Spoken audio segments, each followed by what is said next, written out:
tema, buen tema. Perdón, música pedida al intendente. Ah, fanático de Luis Miguel. No, dijo música ochentosa, música alegre.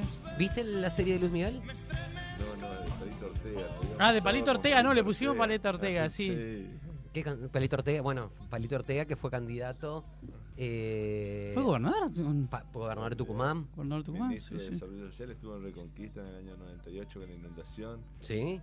Sí. Cuando estaba Alfredo de intendente, ¿no? Claro, no, Tato. Tato. Ese año vine acá a Reconquista.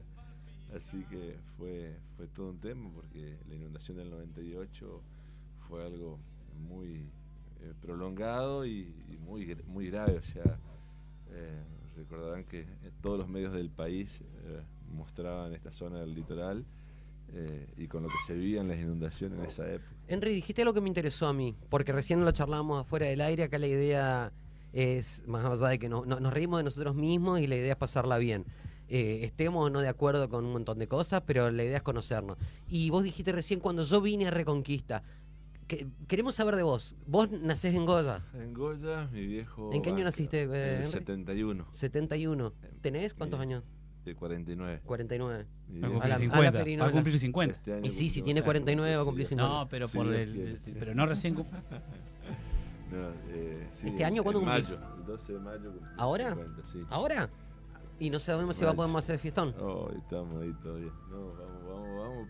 Henry, ojalá tenemos que seamos optimistas, que esto pase. No sé, No pero- tiene avance. recién lo decía yo al aire, para mí no tiene sentido hoy la restricción que tenemos hoy de 12:30 y 1:30 y restringir la circulación. Yo creo que hoy no funciona, bueno, es lo que siempre planteo también en el comité, pero creo que tenemos que extender y tenemos que buscar para que los bares laburen más también por lo que generan, y porque realmente creo que nosotros como sociedad no vamos a poder mucho tiempo aceptar esta restricción, me parece a mí. Esa la realidad, vamos a generar más clandestinidad. Sí, Le sí, encanta la joda. También, difícil. también. Es una situación muy difícil, realmente lo que nos tocó y lo que nos está tocando vivir es algo que nos descolocó a la humanidad entera y la verdad que es muy difícil en cada localidad, cada ciudad. Bueno, ustedes ven lo que están pasando en los países europeos ahora con la segunda ola. Bueno, o sea... Ya vamos a llegar al COVID. Vos nacés en el primero, 71. gracias por la invitación. No, gracias porque está y acá. felicitaciones por el programa. Gracias, para que vea que somos un humilde programa, que lo único que quiere es entretener, divertir, habla al pedo como todos los programas de Pero radio somos en muy algún buenos. momento, pero somos Pero buenos. también poner buena onda porque hoy Sí. tanto dolor necesitamos buena onda, necesitamos levantar el ánimo de la gente porque es importante tratar de que la gente se sienta bien, más allá de las situaciones difíciles que nos está tocando vivir, y creo que esto que hacen de ponerle buena onda a la tarde del sábado es muy bueno también. Bueno, muchas gracias. Henry nace en Goya, donde la matan a Camila Hugo Gorman. La que se había escapado con el cura. El aislado. Lo fusilaron a los dos. Sí, se En hizo Goya famosa. había sido. Por eso es famoso Goya. Claro, no, tiene varias cosas, porque primero la fecha de fundación no se conoce, pero se cree que tiene cerca de 300 años, si bien hay fecha de fundación aproximada. Pero era un punto intermedio entre Buenos Aires y Asunción del Paraguay, entonces allí paraban los barcos estos a vapor, y donde allí, bueno, se hace justamente por los grupos de teatro que venían de Europa. Perdón, si se puede acercar un poquitito se más. hace allí Ahí está. un teatro muy similar, es la réplica en miniatura del Teatro Colón. Y allí, bueno, se genera toda una historia y empieza a crecer. Después, bueno, va evolucionando y se va. ¿Te gusta Goya vos? Sí, por supuesto, es un ¿Cómo lugar fue tranquilo. tus viejos eran goyanos? Los dos, sí. Mis abuelos paternos, del lado de mi papá, la familia, mi abuela, Pipaón Brilló, va de Reconquista a Goya. Brilló. Sí, Modesta Sos Brilló. pariente de Titi. Primo lejano. Titi Titi sería mala primo suerte. segundo de mi viejo. Y bueno, esos Porque son los parentescos bueno, que no se cuentan. Mi bisabuela paterna era hermana de Juan Brilló, el segundo intendente de Reconquista. Y Pablo Brilló, el que encabeza la reforma universitaria en el 18, también hermano de esa familia. Y bueno, y después Pipaón, que viene con el ferrocarril a la Forestal y termina acá en Reconquista. Y de aquí Patricio Díaz le ayuda a poner la curtiembra en Goya a mi bisabuelo. ¿A tu bisabuelo tenía una curtiembra en Goya? En Goya, sí. Y de acá, bueno, se procesaba el cuero en Goya y de ahí se embarcaban en barcos. Pero se trabajaba mucho en esa época entre Reconquista y Goya, porque, bueno, primero estaba aquel puerto y después surge este otro puerto. O sea que tus viejos son de familia tradicional goyana. Sí, sí, mi viejo bancario, 45 años en el Banco Nación, por supuesto anduvimos por muchos lugares, en Apóstoles, Oberá, Misiones, donde ahí lo trasladaron a Trelew, al sur, en el 78, ¿Esto en qué, cuántos años tenías vos? Y tenía 6, 7 años. 6, 7 años y mudándote de lugar en lugar. Empezaron a mudarnos porque esa época el Banco Nación, bueno, el Banco Nación siempre trasladaba por allí al personal. Y mi vieja docente, mi vieja maestra, bueno, después... ¿De primaria? De primaria, de secundaria, y se terminó ya jubilando después de 45 años de servicio, igual que mi viejo, en la Escuela Normal de Goya, como regente, y también como maestra de grado.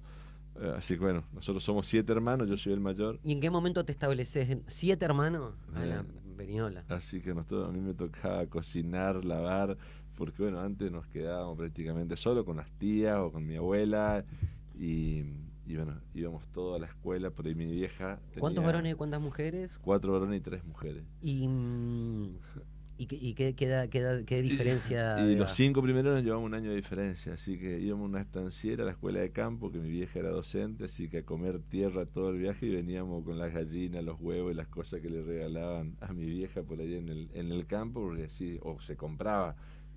Y esa, bueno, las maestras de campo de esa época contrataban una estanciera que era la que les llevaba esas estancieras.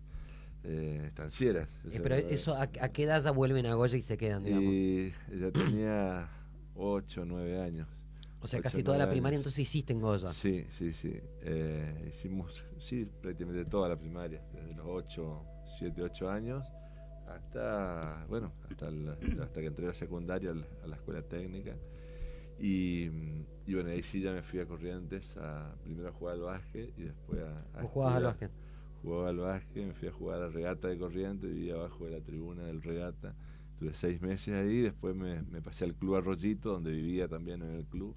¿Pero por qué decía abajo de la tribuna? ¿Cómo abajo de la tribuna? Claro, ¿qué? Abajo de la tribuna teníamos las piezas. Yo dije abajo de la tribuna se dormía ahí. Aparte que en buenas condiciones te contrataba regatas. Claro, 3 jugadores vivíamos ahí. ¿Pero ellos te garpaban? Nos daban donde vivir y nos daban la comida y la ropa deportiva. ¿Y vos eso lo aprovechabas para estudiar o no? Ahí empezamos a estudiar, ahí empecé a estudiar. Y bueno, después ¿Por qué medicina? Sí, porque me llamaba la atención cada vez que se lesionaba a alguien, a mí me gustaba asistirlo, y algo que lo sentía, o sea, algo que me llamaba. Yo terminé la escuela técnica, así que nada que ver con... ¿6 años de secundario? Con lo que 6 años de secundario, mañana y tarde, por supuesto, o sea, como toda escuela técnica, muy, muy exigente, pero uno en la adolescencia prácticamente no tiene la conciencia por allí y yo trataba de jugar al básquet, al fútbol, a pescar, o sea, lo que nos gusta hacer a todos los jóvenes ¿O será que no tenía conciencia o tiene más conciencia de lo que la vida puede vale? Ser, vivíamos más la vida y no le dábamos tanta pelota a la escuela, digo, o sea, pero bueno, teníamos que estudiar y teníamos que pasar de año y teníamos que rendir. ¿Cómo te iba en la escuela? Y regular y bueno, ¿No repetiste ningún año? No repetí ningún año, pero me iba a rendir todos los años, menos el último año que ya no me fui a rendir, porque bueno, me quería jugar al básquet, bueno, mis viejos eran exigentes, así que vos querías irte al campo, tenía un tío en el campo y ¿No te pudiste llevar ninguna materia? En los últimos años no, pero sí durante toda la secundaria, así que cuando entré a la facultad... ¿Pero mucha materia o 2, 3? Y llegué en tercero o cuarto año a rendir 7 materias. Bastante vagoneta era. Pero aprobaba todo antes de diciembre. Nunca me llevé una materia a marzo. Me encanta porque esa es la excusa que todos alguna vez damos, ¿viste? No, pero yo me llevo que después la saco toda en diciembre, ¿viste? Yo no me llevé nunca ninguna materia. ¿Nunca te llevaste ninguna materia? Por supuesto que no. A mí me hicieron llevarme una el último año. Mirá vos. Sí. Te hicieron cebar, no Sí, fue me culpa hicieron, tuya. o sea, Obvio. después de fuera del No, aire pero te cuento la historia. Encima mi vieja docente, así que imagínate, mi vieja tenía alumnos particulares antes de ir a la escuela mañana y tenía alumnos particulares a la noche. Y encima nos agarraba a nosotros le dábamos más trabajo todavía, así que No, pero no sirve, tendría que buscar una amiga. Éramos de terror, o sea... ¿Cuál era el más vago, vos o los más chicos? Y después algunos me copiaron también. Algunos venían también. Pero bueno, ¿qué va a ser? Vino mixto, digamos. Era otra, qué sé yo, otra crianza, pero gracias a Dios, yo digo que tuvimos una protección porque gracias a Dios pudimos estudiar todos, la mayoría pudimos terminar alguna carrera y bueno, creo que esa enseñanza de cumplir con el estudio fue importante por mi viejo y mi vieja, porque bueno, los dos por supuesto nos apuntalaban para que terminemos la escuela. Si era por nosotros, a lo mejor no la seguíamos. Pero bueno. ¿Tus hermanos están todos por acá o tenés alguno lejos? Mi hermana María Alejandra me sigue a mí, está en Pinedo, es kinesióloga. ¿Y dónde es Pinedo, perdón? General Pinedo, en el Chaco. Cuando yo me fui a Castelli en el año 96, también Chaco. Me fui a hacer la residencia de medicina rural ahí, al Impenetrable. Ella se fue como kinesióloga a General Pinedo y quedó viviendo allá. Eso quiero saber después, porque eso suena interesante. Después, otro hermano profesor de educación física que vive también allí ¿En Goya? No. ¿En Chaco? Charata. El Chaco. Los colectivos van mucho. Después tengo otra hermana que es docente, que está en la escuela normal en Corrientes. Después tengo otra hermana que es profesora de inglés. Después otro hermano que es maestro mayor de obra. Estudiaron todos, digamos. Sí, todos, gracias a Dios, todos. Terminaron todos. Terminamos. Sí. Y bueno, estamos un poquito dispersos entre el Chaco, Goya y... Sí, pero es más o menos cerca, digamos, sí, se reúnen para la sí, fiesta, para ese tipo de cosas. Quisimos reunirnos esta fiesta, pero no pudimos. Pero ahí dice, sí, nos reuniéramos 150 éramos. Justo. Sí, no, en la parte le iba a llevar a todo el coronavirus, imagínate. No, pero yo me fui el 30 de la noche, mi hija empieza con problemas y amaneciendo 31 nos tenemos que volver todos. Un garrón, ¿no? Por Dios. ¿Cómo están ahora, hoy en día, de salud? Mejor, gracias a Dios. Señora, ¿está bien o...? Sí, ya. Tanto mi hija que tuvo neumonía bilateral como mi mujer que tuvo una neumonía bilateral, las dos están recuperándose bien. ¿Y cómo es en carne propia?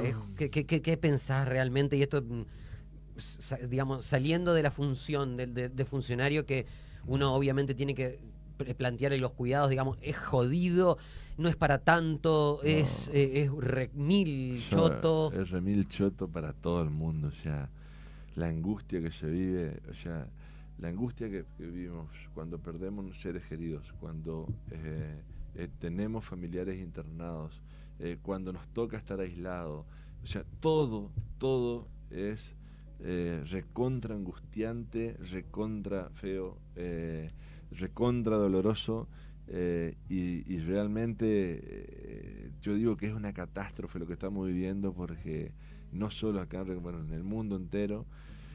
Tengo amigos míos por distintos lugares, desde la profesión médica, la angustia en el sector médico, del personal de salud en general, porque también a ellos les toca también tener su familiar y ellos mismos también infectarse, y el personal de salud, fíjate, está dentro del 30% de eso, que son los afectados de los infectados, pero también de los que pierden familiares, los que pierden también su vida, o sea que es algo muy, pero muy duro. Hace poquito mi compañero de estudio que terminó la facultad conmigo, viviendo conmigo prácticamente, Fabián Pereira, ahí en Corrientes, tuvo un estado crítico y realmente muy duro para todos. ¿Y zafó?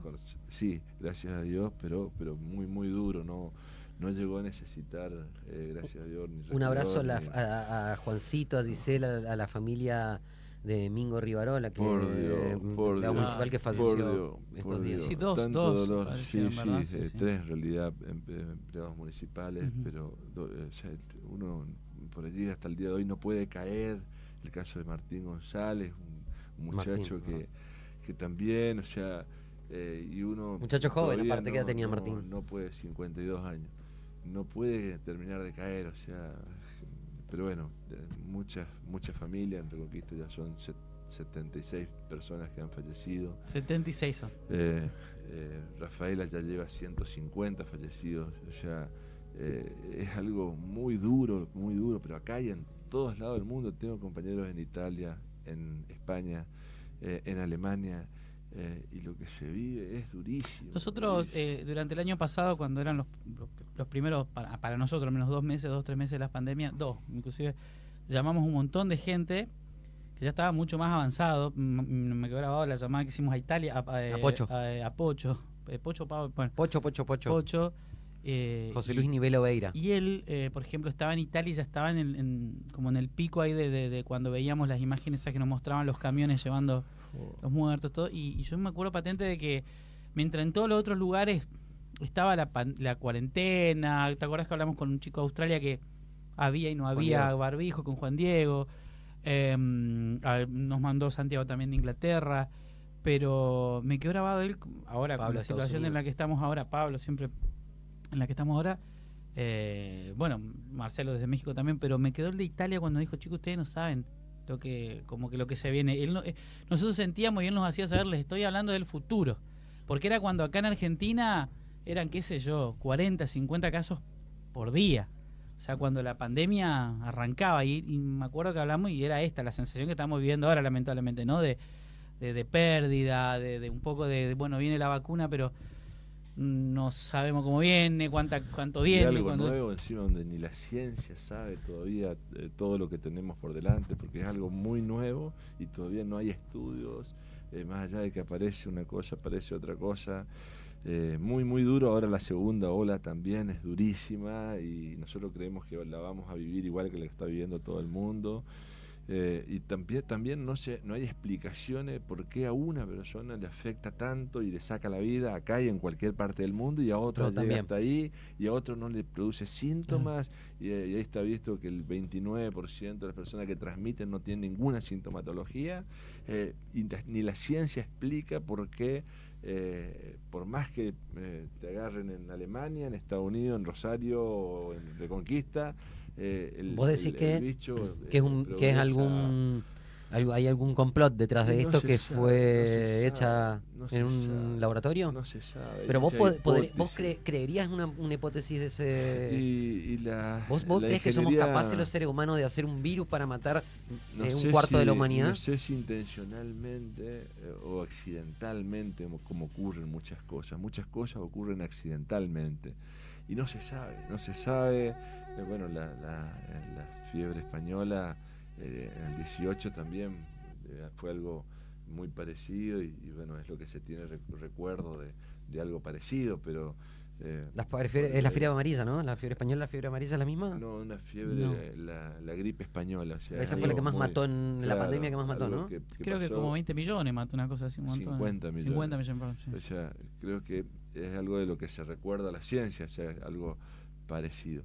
Pero hay muchas otras enfermedades que también ocasionan muchas pérdidas de gente joven, que son las enfermedades cardiovasculares, mueren 20 millones de personas por año, de problemas cardiovasculares, principalmente coronarios. O sea, hay muchas patologías, pero esto, que es algo reciente, es algo muy rápido, y que progresa rapidísimo. Volvamos a la historia. Volvamos a la historia porque... Pausa COVID. Sí, ahí está. Fuera corona.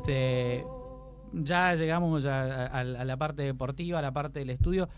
En el 98 dijo que vino a Argentina, justo para... Argentina. Sí. ¿De dónde era? Estaba en otro país, estaba en Corrientes. No, terminé la facultad en Corrientes y de ahí me fui al Policlínico Bancario de Buenos Aires y hacer cardiología. Por supuesto, estuve 3 meses. Y en el año 96 se privatizó el Policlínico Bancario y se transformó en Hospital Solidaridad, y de allí, porque no cobrábamos sueldo, sino que teníamos que vivir haciendo guardia, no podía llevar a mi mujer ni mi hija, yo ya tenía a mi mujer y mi hija mayor, así que se abrió un concurso para entrar. ¿La conocés en dónde a tu mujer? De Goya. De Goya también. ¿Pero vivía en Corrientes también? Cuando nos casamos, sí. En cuarto año de la facultad me casé. ¿A qué edad empiezan a salir? Y ella tenía 17 años y yo tenía 19, 20. ¿Y cómo se conocieron? Contanos. En el club de básquet. ¿En el club de básquet? ¿Era un baile? No, yo jugaba al básquet y ella iba a jugar al vóley. Ella iba a jugar al vóley, así que ahí un día se fue la pelota. Se cruzaron las pelotas. Claro, para el lado de la cancha de vóley y bueno, así que justo... Sí, justo le pasaste la pelota. No, le tiró un pelotazo en la cara que hizo la mano. Le alcanzó la pelota y se chocaron los labios. Sí, perdón. Sí, bueno, ahí nos conocimos. Pero vos ya le tenías ganas. Ya la teníamos, ya la tenías fichada. Pero bueno, al principio no nos daba pelota, pero después bueno, insistimos y... Pero le invitaste a salir, ¿cómo fue? Era ¿verdad? difícil porque, bueno, viste que en esa época no había WhatsApp, a la casa, no había Instagram, con las amigas, de mandarles saludos y bueno, y era esa forma de relacionarnos, pero bueno, y después... Pero, bueno, ¿te acordás más o menos puntualmente cómo fue? ¿Algo? Sí, fue una pelota casualmente y, bueno, y ella estaba justo ahí y, bueno, y ahí la vi la primera vez y bueno, después sí seguimos preguntando. O sea, te acordás la primera vez que la viste, ¿no? Solamente la y bueno, uno se acuerda de esas cosas. Pero le invitaste a salir. Y después de un tiempo. ¿A dónde iban ahí? No, en la primavera, que era la estudiantina, y ahí nos encontramos. Un baile de la primavera. El 21 de septiembre, ahí nos arreglamos, como decíamos antes. ¿Le pediste arreglo? ¿Le dijiste te querés arreglar conmigo? No, sí, así se ¿Y chaparon? Quería ser mi novia y eso. Muy bien, está bien, claro. Pero si costaba, te dicen no. Pero costaba. Sí, claro. Y mirá si te decía, nos íbamos caminando, no busco nada serio, te dice, queremos... ¿Qué ibas a hacer? La estudiantina se hacía en Mazalín particulares, que está a las afueras de Goya. Y medio contradictorio igual. Queda en la otra punta, así que fuimos caminando desde Mazalín particulares, que es unos 10 kilómetros, fuimos caminando hasta la casa de ella la primera vez. Así que no sentíamos nada, no te cansabas para nada. Querías que sea más lejos. ¿Quién no hizo eso, che? Sí. Y capaz llegaste, no está. 42 grados a la sombra, un enero así, bueno. No, pero después yo estudiando en Corrientes ya, y ella en Goya. Ella estudia magisterio, se recibe de maestra, así que durante 4 años estuvimos de noviazgo a la distancia. Y yo iba los fines de semana a jugar al básquet con Unión de Goya, entonces ahí aprovechábamos y nos veíamos. Y bueno, después sí, a hacer cola en los teléfonos públicos, porque... en esa época, ponele, ¿se podía quedar a dormir a tu casa o en la casa de ella? ¿Ni a gancho? Ni a palo, nada. Años. ¿Y a qué edad se casaron? Y yo tenía 23 años, bueno, estaba en el 4º año de la facultad. Ella se recibió. ¿Viste? Ya estás en edad, Matías. Ya me pasé de edad. Yo también. Bueno, yo soy el único que todavía no. Vos también podés. Pero bueno, ¿viste? ¿Y cómo? Cada ser humano un mundo distinto. Dice que el ser humano que sepa redactar cronológicamente su propia historia va a escribir el mejor libro que nunca se haya escrito. ¿Y en Ribasejos o eso lo dijo Mahatma Gandhi? Esto ahora cuando deje de ser intendente se pone a escribir así. ¿Te gustaría escribir? Sí, la verdad que, ¿sí? Que es algo que... por ahí me gustaba escribir algunas frases y registraba en un atril que tengo todavía de la época que estudiaba. Jodorowsky, lo tenemos acá. Jodorowsky. Es que la mejor manera de escribir es cuando se te viene a la cabeza. Los aforismos. Sí, aforismos. Así Sí. Bueno, ahora tenemos el celular, cuando tenés una idea o algo, al celular. ¿Y no te arrepentías de haberte casado tan joven? No, la verdad que no, porque hasta el día de hoy, gracias a Dios, nos mantenemos... ¿Seguís enamorado? Sí, seguimos enamorados. ¿Cuántos años de casados? Nos casamos el 23 de abril. No, si tiene que se dar cuenta, no está tan enamorado. Va a cumplir 27 años, y dijo, la edad... De abril del 90, bueno, en el 94 hasta el día de hoy. Y bueno, viste, va a cumplir 27 años. 30 años que estamos juntos con mi señora. Primero de noviazgo. Felicitaciones. Y después...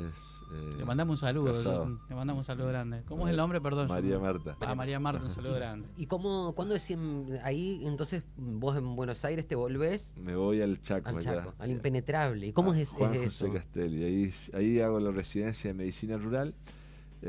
Atendiendo mucha gente aborigen. Teníamos 25.000 tobas y 5.000 wichí, o sea, que eran las 2 etnias que teníamos. Después teníamos los criollos, desde Castelli hasta Sausalito, que tenía casi 300 kilómetros de camino de tierra, era todo el impenetrable, el departamento general de Güemes, que es el 25% de la provincia del Chaco, toda la parte norte, la cabeza del caballo, yo le digo. Es la zona menos densamente poblada de todo el Chaco y la zona más pobre de todo el Chaco. Ahí la mortalidad infantil ascendía a 69 por 1000 en esa época. O sea, cada 1000 nacidos vivos morían 69 chicos antes de llegar. Un índice único en el mundo casi, ¿no? Sí, en Argentina sí, pero bueno, otros países también tienen índices mayores inclusive. Pero bueno, esa parte del Chaco inhóspita totalmente, y vos decías, ¿cómo hacer 50 kilómetros y hay una población de 500 habitantes? O sea, comunidades que están... ¿Y vos dónde vivías ahí puntualmente? En Juan José Castelli, primero en el hospital. ¿Y cuánta gente había ahí? En el hospital de cabecera, ponerle que hayan trabajado 200 personas en total. Castelli tenía en ese momento unos 10.000, 12.000 habitantes. Ahora debe tener unos 25.000 habitantes, que es la puerta de entrada al impenetrable. Ahí tenés Sausalito, Comandancia Fría, Fuerte Esperanza, Nueva Pompeya, Miraflores, Espinillo, Villa Bermejito, que eran todas comunidades de 800, 1.000 habitantes, 1.200 habitantes. ¿Y cómo juega esa experiencia, digamos? ¿Significó algo diferente para vos? Porque sí, me imagino digamos, en la situación que estaba cierta gente y cómo es entenderlos, ¿no? Y ver cómo viven y que sea real. Así es, porque yo digo, ahí está, vos decís, estaba la época de la penicilina y era eso, o sea, la gente lamentablemente, vos veías una persona de 40 años y parecía que tenía 70, o sea, el medio desfavorable, bueno, las etnias estas que vivían allí, convivían con sus cuestiones culturales, o sea, muchos de ellos con sus partos domiciliarios, o sea, la mayoría de las comunidades tienen sus curanderas, sus comadronas, se llaman. Nosotros hicimos un programa, trabajamos con un antropólogo médico para disminuir la mortalidad infantil, donde nosotros nos adaptamos a las costumbres de ellos, a la cultura de ellos, y para... nosotros los médicos teníamos nuestras alumnas, eran las comadronas, las parteras, porque antes el sistema de células denunciaba por el ejercicio ilegal de la medicina, y las perseguía y se escondían, y cada vez había más partos domiciliarios. Lo que hicimos con el antropólogo médico es adaptarnos nosotros a sus costumbres. Entonces se le propuso primero que ellas nos enseñen sus costumbres y nosotros enseñábamos la fisiología del parto, y a su vez ellas traían sus pacientes para que hagamos los controles de embarazo y para que tengamos el parto en el hospital. A cambio de eso teníamos una madera para que tengan su parto en cuclilla, porque era su forma natural de tener el parto, y llevaban la placenta para enterrar en su casa, porque donde enterraban la placenta allí quedaba su alma, era su creencia, y de esa forma nos adaptamos nosotros a su costumbre y disminuimos los partos domiciliarios, por ende disminuimos la mortalidad materna y la mortalidad infantil. Eso realmente fue una experiencia muy, muy importante. ¿Por qué? Porque nos adaptamos nosotros a su cultura. Como el antropólogo nos decía, si está el sendero acá, el caminito acá, no construyan el sendero en otros lugares, construyan donde la gente ya camina, o sea, adaptarnos nosotros a las costumbres de ellos, y desde ahí adentro sí tratar de modificar la conducta o los riesgos que tenía la gente. ¿Por qué? Porque los partos domiciliarios estaban asociados a las infecciones del parto, y por eso era muy común o que fallezca la mamá o el bebé como consecuencia de las infecciones puerperales o perinatales. Así que bueno, una realidad muy, muy, muy cruda, durísima, porque bueno, las costumbres que ellos tienen también, si nacen dos mellizos o gemelos, ya lo alimentaban a uno y al otro, al más chico, no lo alimentaban, y parte de su cultura era la subsistencia del más fuerte, o si nacía un bebé con una malformación congénita, directamente no lo alimentaban, lo traíamos al hospital, lo rehabilitábamos, mejorábamos su estado de nutrición, pero volvía a su medio, y otra vez la cultura hacía de que no lo alimenten. Entonces a los 2 meses otra vez internado. Así lamentablemente era su costumbre, y a veces no había forma de salvarle la vida a un bebé, a un chico, porque bueno, directamente no lo alimentaban y morían de inanición algunos bebés de, claro, de ese una tipo. Locura para nosotros, porque somos entre comillas civilizados, pero es lamentablemente la cultura de parte de la costumbre de estas etnias. ¿Y cómo terminás en el 98 acá en Reconquista? Y bueno, cuando terminábamos la residencia ya teníamos que firmar un convenio donde teníamos que ir a trabajar a un lugar de menor complejidad al que hicimos nuestra residencia. Imagínense, estábamos en Castelli, teníamos que ir a otro lugar de menor complejidad. Yo digo, no, ya le digo a mi señora, voy a ir a hacer otra residencia donde bueno, pueda tener otra especialidad y después sí poder trabajar. Y realmente nos costó mucho estar allá, estábamos muy lejos de la familia. En un año prácticamente vimos una sola vez a mis viejos, a mi suegra. Era muy difícil mantenernos allá por la distancia y por uno quiere ver a sus seres queridos y no lo podíamos, estábamos muy lejos. Entonces ahí, bueno, surge la posibilidad de que se abre el concurso para entrar a residencia acá en Santa Fe. Vamos y rendimos en Santa Fe para entrar a Reconquista, y aquí sí estaba más cerca de Goya. Así que bueno, ahí donde tenía a mis seres queridos, ahí es donde vengo, rindo en Santa Fe, y ahí ingresamos a la residencia de Medicina General. O sea, hicimos otra vez la colimba, decimos nosotros, cuando hacer la residencia, decimos que es hacer el servicio militar, porque vivimos adentro del hospital y es muy duro, es durísima la residencia médica. Si bien se aprende mucho en poco tiempo, pero es dura la formación, porque es un régimen, yo digo, ya de otros tiempos, donde estás 2 días sin dormir a veces y tenés que estar atendiendo pacientes y tratar de salvar vidas, y a veces el cansancio a veces te abate o te vence, y creo que eso hoy ya prácticamente no se da más. En muy pocos lugares siguen esos regímenes, pero gracias a Dios se modificó del 98, ahora se modificó muchísimo en la mayoría de los lugares. Así todo, hay residencias médicas que son más duras que otras, y así todo, en algunos lugares todavía persiste estos sistemas de residencias médicas que son realmente muy, muy duras. Pero está bien, hay que hacerlo sufrir a los médicos para que sean responsables y capaces, ¿no te parece? No sé si hacerlo sufrir, pero hay que pagarles poco también. Pero hay que... creo que somos seres humanos y bueno, hay que tratar de hacer toda la mayor cosa que se pueda hacer con la vocación, con el estímulo y viendo en el otro uno mismo, y creo que ahí es donde realmente tenemos posibilidades de equivocarnos menos. Vamos a pasar a cuando ingresás a la política. Claro. Pero antes de eso te quiero... ¿Cómo te definís vos? ¿Vos te consideras que sos? ¿Que estás en la derecha, en la izquierda, en el centro, o en qué lugar te colocarías a vos ideológicamente? Creo que más en el centro, porque bueno, trato de convivir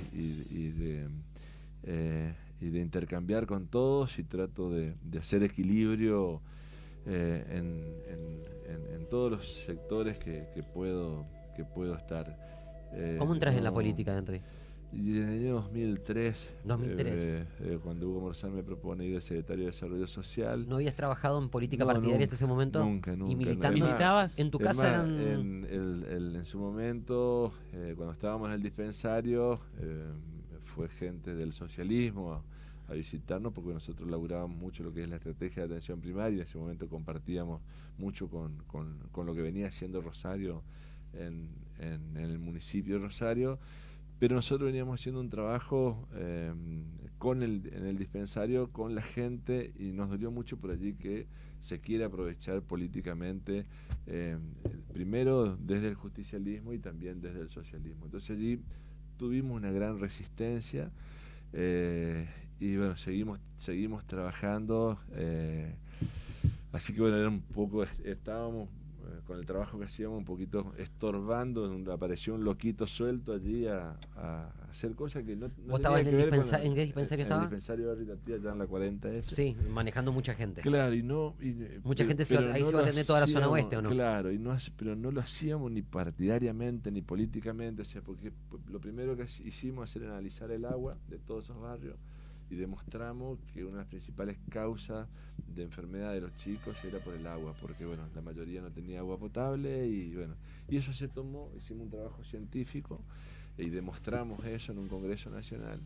y se tomó como que si nosotros estábamos atacando al gobierno local en ese momento, que en paz descanse Tato, que es realmente un aprecio después extraordinario, porque ahí lo conocimos, pero después también el gobierno provincial, donde en su momento, bueno, también Jorge Obey con el ministro en ese momento, Parola, que bueno, no volvió a ser ministro, lo veían como que si nosotros estábamos atacando tanto al gobierno local como provincial, y nada que ver, porque no... Bueno, pero eso es así siempre, cuando uno habla de un problema que tenga la ciudad, la provincia o el país, se piensa siempre que lo único que se busca es atacar porque lamentablemente los últimos años se transformó en eso, pero puede ser que sea cierto que haya una problemática que uno no quiera atacar al que esté en ese momento, sino querés revertir esa situación, claro, porque nosotros decíamos, sacamos los números y la cantidad de chicos que atendíamos, de la cantidad de chicos que derivábamos al hospital, de la cantidad de chicos que se internaban en el hospital, de la cantidad de chicos que se derivaban a Santa Fe,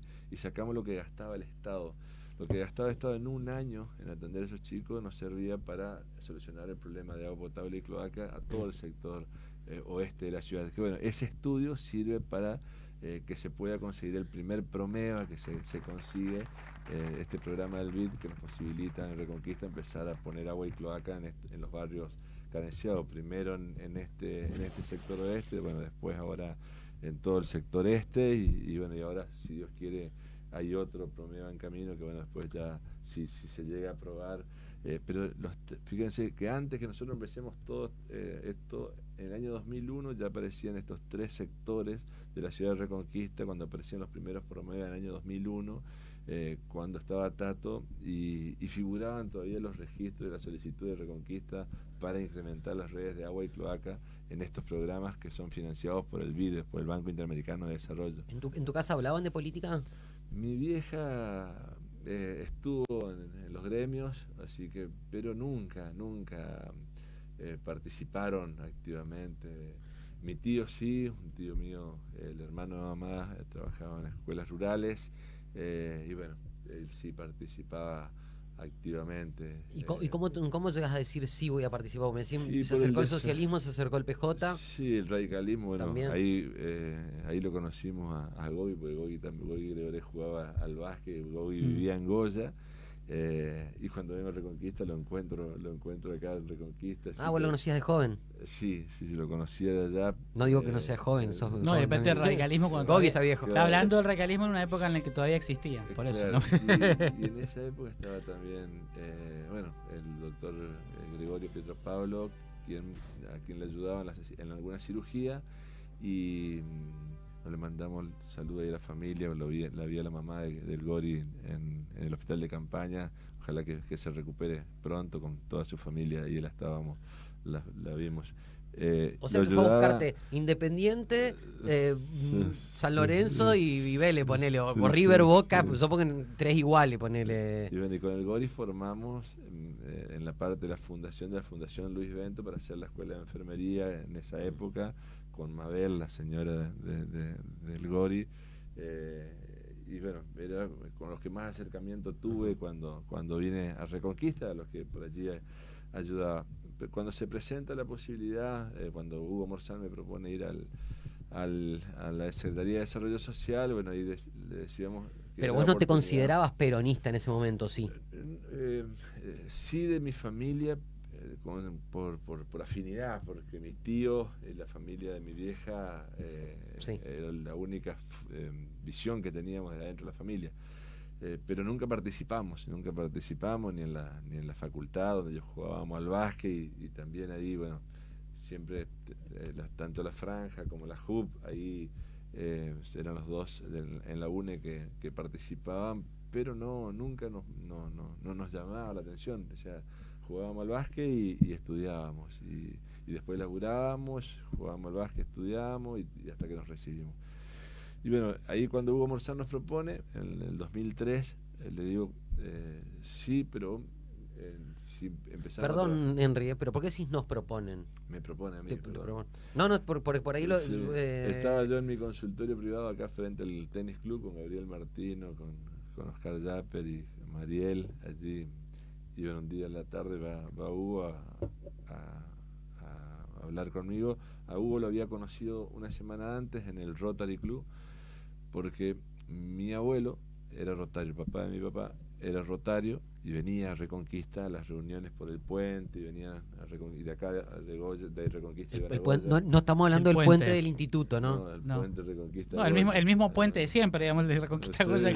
Yo siempre me acuerdo de haber ido a una presentación, era el último año creo que la intendencia de la primera intendencia de Tato. Me acuerdo que habían hecho una presentación en ese momento en lo que era el Centro Cultural El Recite, con maquetitas y todo de lo que iban a hacer los 5 puentes y que ya estaba. Ya está listo, ¿no? Ya está, ya arrancábamos con los puentes. Bueno, ya pasaron unos añitos. Lo que trabajaron las instituciones para que se tenga el proyecto ejecutivo fue muchísimo, fueron 40 años de trabajo pero bueno, y ahí lo conozco a Hugo cuando Hugo es electo en una reunión del Rotary. A mí me invitan para comentar la experiencia que habíamos hecho en el dispensario, justo en el trabajo y después la otra semana el Hugo me busca en el consultorio. Yo ya empezaba con mi consultorio privado, ya había terminado la residencia y... ¿Qué edad tenías? Y habré tenido 27 años. 28. Menos de 30. Sí. Joven. Por ahí. Ahora joven. Muy chico. Muy joven. Y bueno, la idea era poder empezar a trabajar desde el municipio en prevención y promoción de la salud, porque bueno, nunca podíamos trabajar desde el municipio porque la competencia hasta el día de hoy, bueno, ahora se está discutiendo la autonomía municipal, donde te pueden dar competencias para trabajar en la parte asistencial, podés trabajar en prevención y promoción, pero el organismo provincial es el que está a cargo de la salud. Y hoy se vuelve a dar esta discusión de que podamos hacernos cargo desde los municipios, por lo menos del primer nivel de atención, no decimos de los hospitales, pero por lo menos de coordinar los dispensarios, porque allí es donde podemos resolver hasta el 90% de los problemas. Es municipalizar la salud, básicamente. Y un poco lo que intentó Rosario sin... Exactamente, Rosario, en Buenos Aires, Córdoba, pero ellos sí con algunas leyes que les posibilitaron tener esa autonomía. Y bueno, después del cambio de la Constitución del 94, más provincia de Buenos Aires avanza en algunos municipios más que en otros, pero bueno, creemos que hay un desafío importante porque es donde vos podés resolver rápidamente los problemas. Te falta un médico, el mismo día pone el médico, te falta un enfermero, el mismo día. Acá tenés que buscar una causal, hay que mandar, ya está 10 días, 15 días sin el profesional, tenés cerrado el centro. O sea, muchos dicen, Henry, que actualmente vos con la pandemia sos un poco el ministro de salud de la región. ¿Qué piensas de eso? Nosotros nos metimos para tratar de ayudar porque hay mucha deficiencia, no de ahora, ni tampoco de un partido o del otro, sino del sistema de salud. Y hablo desde su momento cuando se decide construir el hospital nuevo, que primero se iba a construir donde está el viejo, y se acuerdan todas las discusiones esas, después se construye. Y siempre estamos en desventaja con otros centros, Santa Fe, Rosario, Corrientes, Resistencia, por nombrar otros. Y si ustedes hacen la práctica, antes de la pandemia, nosotros hicimos unas encuestas empíricas donde en una reunión social, llámese peña, llámese reunión familiar, llámese, de cada 10 personas, de clase media, media alta, de cada 10 personas, 7 a 8 personas se tratan su salud fuera de Reconquista. O sea, hacer la prueba en una reunión, si salen a tomar algo y hay 5 personas, seguramente 3 se tratan ellos o sus familiares fuera de Reconquista, porque Reconquista no tuvo avances como en otras ciudades, como Rafaela, por ejemplo, que sí tenés servicios. Hoy lo que tiene que ver con la parte cardiovascular, a pesar de tener el hospital nuevo y todo, no tenemos una unidad coronaria, y al mismo tiempo hoy se están haciendo en 3 sanatorios privados, se están haciendo inversiones para mejorar la parte cardiovascular. Ahora, Henry, me llevas a una pregunta que en principio no la pensaba hacer ni mucho menos, pero sí me parece que nos llevas a ese campo, porque yo coincido con vos y yo lo digo siempre por mi vieja. No, con tu vieja laburábamos, preguntale a ella, porque ella realmente, o sea, lo veíamos a la madrugada, tenía accidentado, porque encima acá Reconquista para de todos lados, vienen y te derivan de todos lados. El laburo que se hacía en esa época, estaba tu vieja, era impresionante porque eran pocos profesionales, eran 2 ecografistas. Vos imaginate, eran 2 ecografistas, o 3 a veces, pero no daban abasto por la cantidad de demanda que tenían. Yo lo que voy, Henry, es, mi vieja estudió en la UBA, sé que vive viajando a hacer curso y qué sé yo. ¿Por qué me iría a atender a Rosario a hacer un estudio que me podría hacer con ella? Mi vieja obviamente no la voy a calificar, sé que es la mejor, Sí, Te amo, pero mamá. sí, bueno, pero la vendiste. A lo que voy. Y así estoy seguro de que un montón de médicos están en las mismas condiciones, o mejores, o lo que sea, pero digamos, no sé si tenemos que envidiarle. Por ahí en la aparatología hay alguna, pero ahora tenemos centros privados de muy alta tecnología, tenemos un hospital que la verdad que era algo que hacía mucho que se nos debía, y yo siempre defiendo lo local. Ahora, por eso te quiero traer esta pregunta que espero no sea incómoda, pero sí es una pregunta que creo que todos queremos saber también, y tiene que ver con eso, porque vos me decís, por ahí no apreciamos lo nuestro y qué sé yo, y esa fue una crítica que se te hizo cuando María Marta justamente se la trasladan a Rosario, porque ahora, en este momento. ¿Qué opinas de eso? ¿No es dar una mala impresión? Mi hija queda acá en Reconquista internada, o sea, y María dice, como estaban internadas las dos en La Guardia, porque no tenían lugar, ella dice, quiero dejarle el lugar para otro, y fue por lo cual yo acepté la decisión de ella y la acompañé. No, está bien, y me imagino que vos tampoco la podés obligar a quedarse, pues si yo soy el intendente, vos te quedás acá y se acabó. ¿Quién sos vos? Se va y se va. Mi hija ahora, él manda en la ciudad, en casa no. Eso seguramente que no. Pero para mí era mucho más quedarme con las dos acá y no, o sea, yo... Claro. Pero yo con fiebre. ¿De verdad pensás que se hubiera salvado, que hubiera pasado lo mismo acá que allá? Mi hija tuvo la misma neumonía que mi mujer y gracias a Dios ninguna de las dos necesitaron respirador, como no necesitan otros pacientes que pasan lo mismo, ni tampoco necesitaron escafandras, o sea, gracias a Dios. Esto que no se sabe por qué en algunas personas llega hasta ahí y en otras personas avanza más. Es más, por allí mi hija, tenían un poco más afectados porque tenían las dos neumonías bilateral, y vos imaginate uno también enfermo porque también yo estaba con fiebre, y rayado, me imagino, en ese momento, ¿no? Realmente estás en un estado de confusión tal, por todo, primero por la angustia que se vive en ese momento, pero también la incertidumbre total de un lado del otro. Vos imaginate, ¿Estaban afiebrados todos en ese momento? Todos los 5, o sea, mis otras 2 hijas, que bueno, van a la casa de Hugo Muchún, que estaban todos allí con COVID también, entonces quedan las 2 que no estaban internadas, y bueno, después Jimena, cuando le dan el alta, también va a esa casa. Para la gente, Henry, ¿vos realmente confías y crees que estamos en un muy buen nivel en lo que tiene que ver con la cuestión sanitaria en Reconquista o no? La verdad, no, porque creo que hay que la gente hay que decirle la verdad. En algunas cosas todavía nos falta, en algunas cosas todavía necesitamos especialistas de muchas cosas. Te estoy diciendo que no hay unidad coronaria en Reconquista. Yo te digo, para atender el COVID ahora. En la atención del COVID acá y en otros lugares. ¿Es lo mismo que en Rosario? Es el mismo respirador. ¿Vos me das la misma seguridad que si yo me voy a atender a Rosario? Y vos sabés de las personas que perdieron su vida en Rosario y que se atendieron de entrada en Rosario, o sea, y que son casos muy dolorosos, y vos decís, entraron, está bien, pero y en 3 días... ¿Vos decís que estamos al nivel del resto de la provincia? Yo creo que nos falta en algunas especialidades médicas. Hoy, gracias a Dios, tenemos 3 neumonólogos. Ustedes se recordarán que el último neumólogo que teníamos era César Nieto, y ahora hay 3 neumonólogas, que son las especialidades que se necesitan. Lo que pasa es que se paga muy mal en la salud pública, ¿no?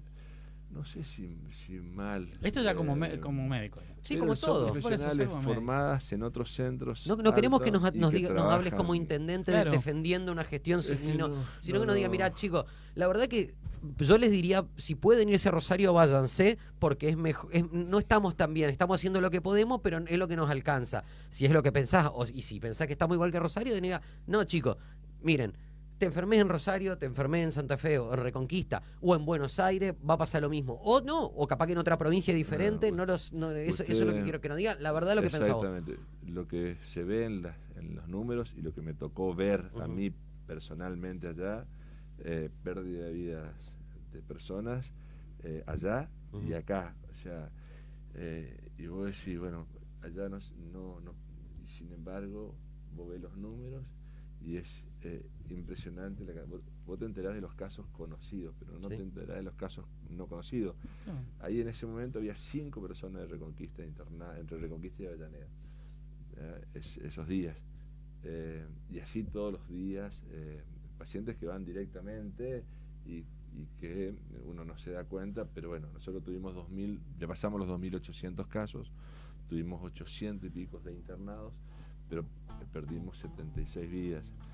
Si bien, Rafaela, esto no es consuelo que duplican la cantidad de fallecidos que Reconquista, pero las estadísticas te muestran que la enfermedad por sí en el mundo entero es lamentable, y que por más tecnología a veces que nos toque o que se pueda conseguir, vos ves, bueno, los centros de Buenos Aires, bueno, y los otros países que están más adelantados, inclusive que Argentina, sí. Los datos estadísticos...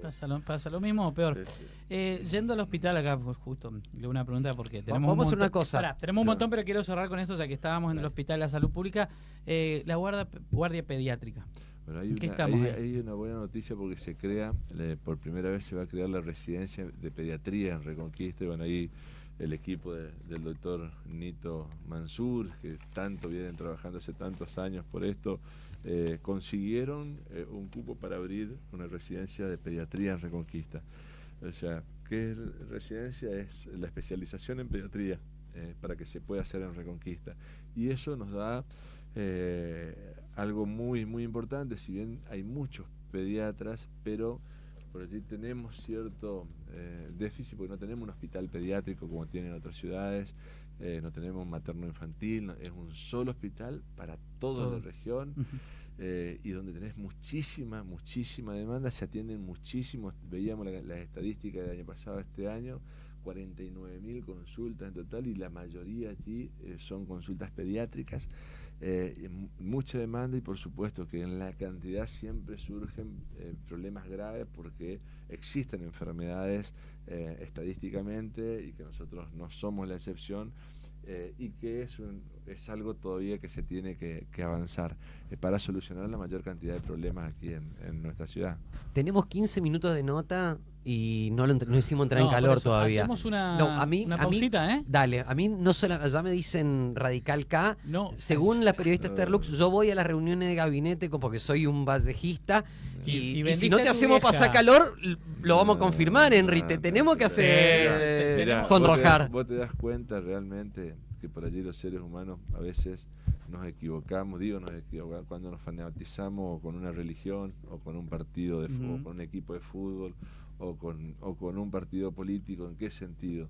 Que yo creo que la vida pasa por otro lado, si bien son valores que cada ser humano es libre de elegir, pero creo que esos límites lo tenemos que superar todos, porque creo que nos puede hacer vivir mejor, más en armonía, y no con tantas rivalidades, porque hoy vivimos con muchas rivalidades, mucha angustia, y lamentablemente, bueno, mucha competencia, y por allí en estos momentos difíciles también mucho odio, mucha bronca en la sociedad, que bueno, qué sé yo, es lo que nos toca vivir, pero qué sé yo, por ahí nos toca estar. Yo lo nunca dijo... me imaginé que iba a ser intendente, ni estar en política ya.